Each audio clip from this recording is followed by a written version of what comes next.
Hello friends, in this video I will show you how to change power mode.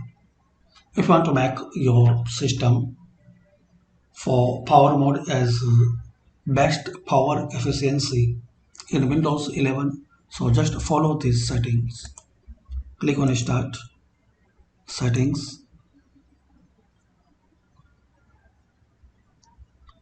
Now here click on Power and Battery.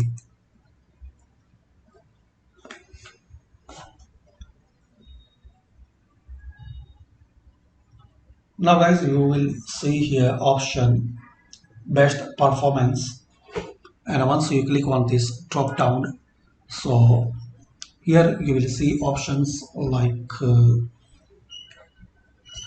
best power efficiency, balance and best performance.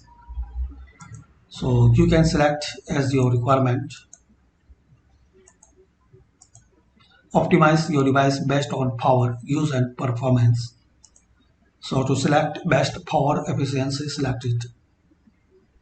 Now close it and restart. So this is the way guys you can change power mode to best power efficiency in Windows 11.